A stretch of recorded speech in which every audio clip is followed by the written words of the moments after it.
Do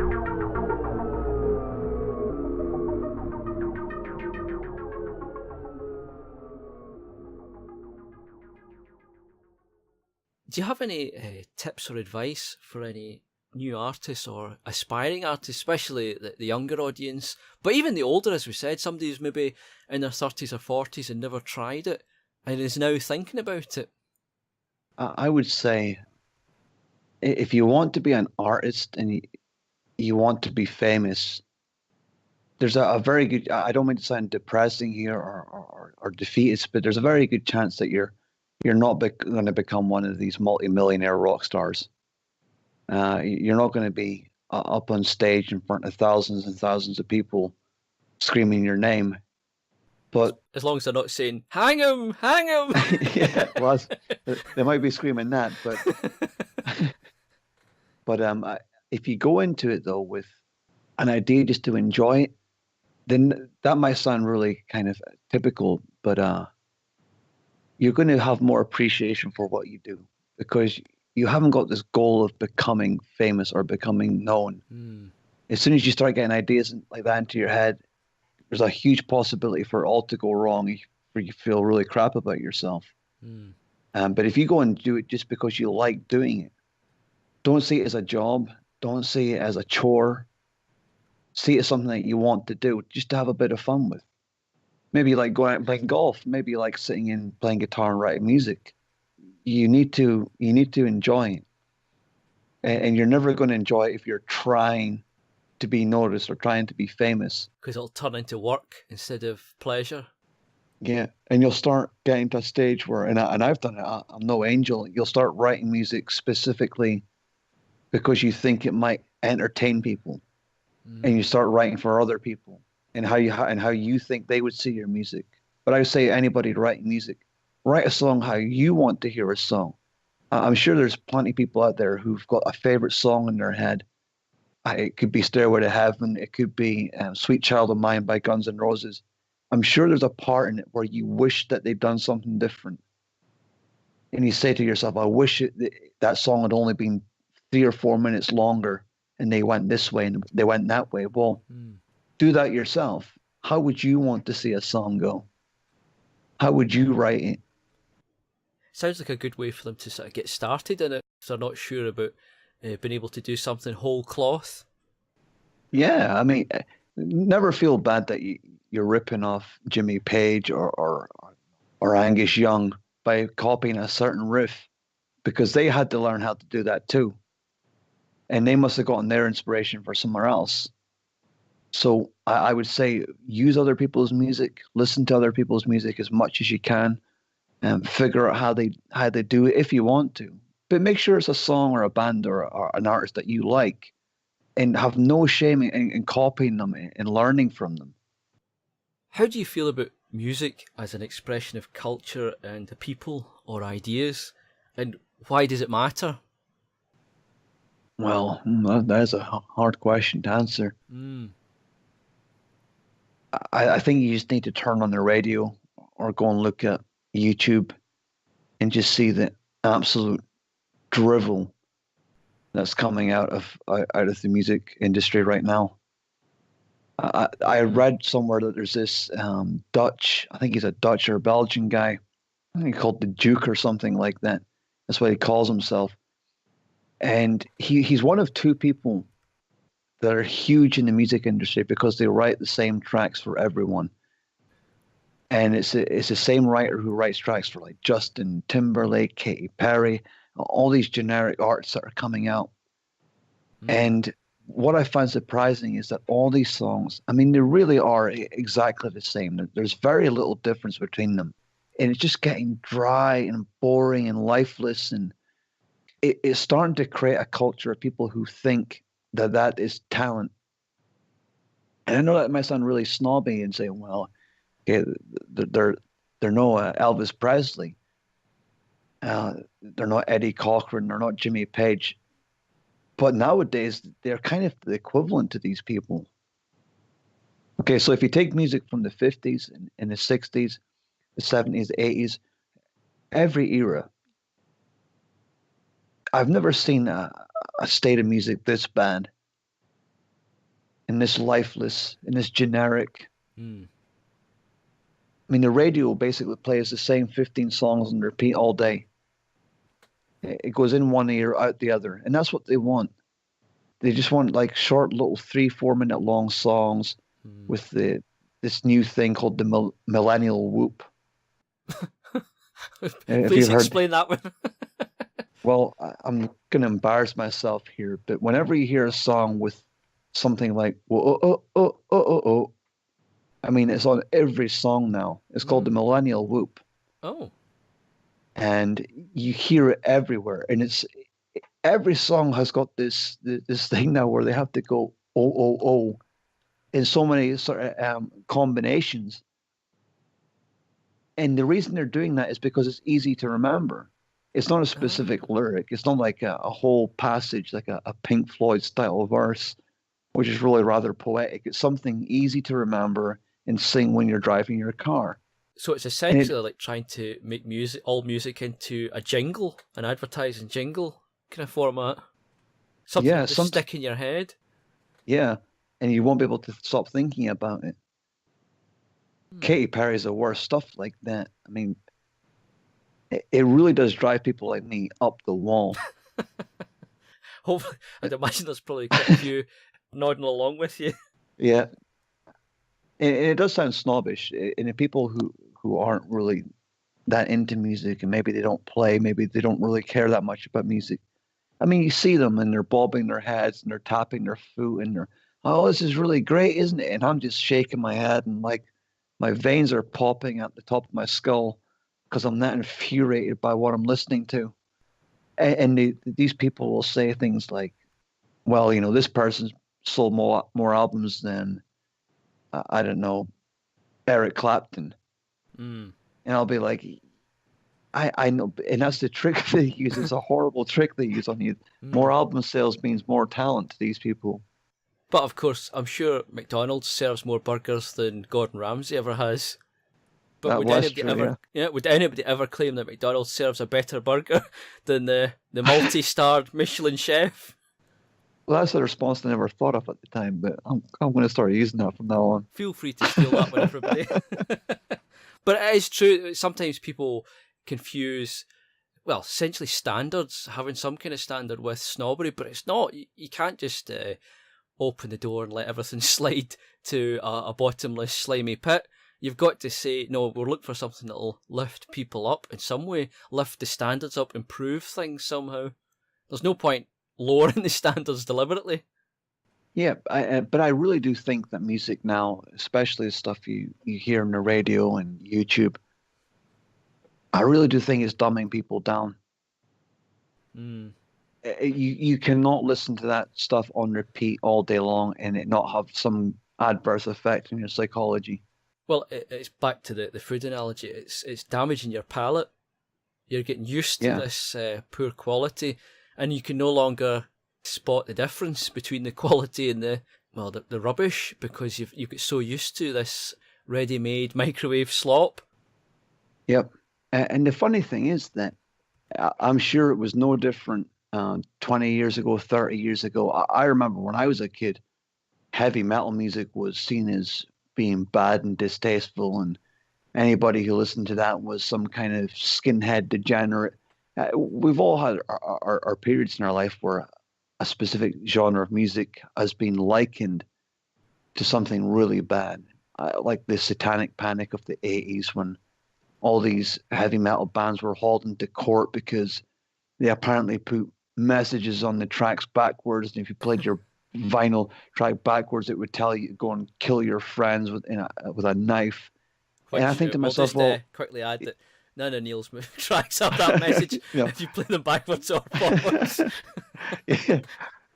But the funny thing is, I mean, that might well be true, right? And yes, Megadeth might have put some weird kind of slightly strange vocals in backwards if you play your vinyl backwards. But let's be honest, look at music now. It doesn't have to be played backwards for you to hear heinous, horrible stuff in it. True. It played the regular ways enough. You got Mm. people like Nicki Minaj who have written like 10 songs about her ass. And people are worried about satanic music and Megadeth, Mm. you know? Well, of course, the thing about when the metal came in is, at least, no matter what you say about it, it was something original. They've created an actual genre. While the paint by numbers music, the McDonald's music, what does that bring to the table? Yeah. And would you want, are there parents at home right now with little kids listening to people like Nicki Minaj and being happy about it? Mm. I mean, my parents weren't overly happy that I was listening to like Pantera and all that, but they didn't really care because they're quite smart people, and they knew that it wasn't going to have any kind of strange effects on me. But there's no way a parent could watch some of this music that's out nowadays and not worry, my kid listening to this rubbish? Mm. Which is, I suppose, is part of the problem with these things, where the age that's listened to these things is often far below what the lyrics or the video might hint at. Yeah. I mean, every music video you see now is a black guy with dreadlocks and golden teeth, some white woman wanting to be black and shaking her arse, and a whole bunch of silly bass drum sounds and weird sound effects. That's what Mm. music is now. If you then spoke to somebody who'd listened to this music and asked them to differentiate between that one and the next one or the one before it, there's almost nothing. And if you ask them Yeah. what will make that stand out 10 years from now, even let's not even go that far ahead, nothing. There's no reason to listen to it 10 years from now. Yeah, no one's going to be listening to Nicki Minaj in 20 years' time. No, they won't be sitting reviewing the catalogue and talking about it like they would about other great musicians in the past. Despite these people being held up as near gods right now with the marketing, once that marketing is gone, it'll just vanish. Yeah, it's gonna go. Mm. It's back to the sort of marketing and jingle sort of sense. It's all about getting that in somebody's head. They'll pay their money for it, and then what happens after that doesn't matter. It's a product that has been sold. Must be honest, you don't even have to pay for it now. It's on the radio enough. Mm, this is true. Or various YouTubes and all the rest of it. Yeah, Why does it matter to get involved in creation rather than only a passive experience? because I think you're robbing yourself of something if you don't want to create anything ever. I think you're robbing yourself of just like a little bit of joy. Everybody likes making something, even if it's stories in their head, maybe writing. I think it's an important part to be creative because you're Mm. showing someone somewhere part of yourself and part of how you see things. And if you're a painter or you're a guitarist, you're putting a part of yourself in that creation for people to see, people to experience, people to enjoy, maybe even to ridicule and dislike. But then you get some people who would never do anything. I think it's really sad if people who would never really try to create anything. Mm. Even if it's for an audience of yourself or maybe just a couple of friends and family. Yeah, maybe you got no friends and just your cats that you play your music to. Yeah. And you try and entertain them, but why not? It's still something positive you're doing, even for yourself. You're expressing yourself rather than just sitting bottled up. Yeah. Hmm. And believe me, I've sometimes written some music and recorded it, listening back and actually found some kind of pleasure from listening back to my own music Hmm. and hearing the progress I've made. Yeah, I can imagine that'd be satisfying. If you've made something of worth, it's of worth, even on its own, even to yourself. Yeah, and everybody feels good when they finish like something like a painting or whatever, a drawing that you're really proud of and you spent a lot of time doing. Yeah. You feel good about yourself. And it's also the process itself. It's not just the end product. Yeah, exactly. It's a journey you take together. Hmm. A real journey, not one of these fake journeys like changing your gender overnight or anything like this. This is like a real journey where you will benefit from because it's not made up. And it's something that you can only improve yourself with, There'll be no regrets. Nobody's ever going to look back on their deathbed and say, gosh, I really wish I didn't create music or learn that ability. Yeah, I wish I'd never spent 40 years learning to play that piano.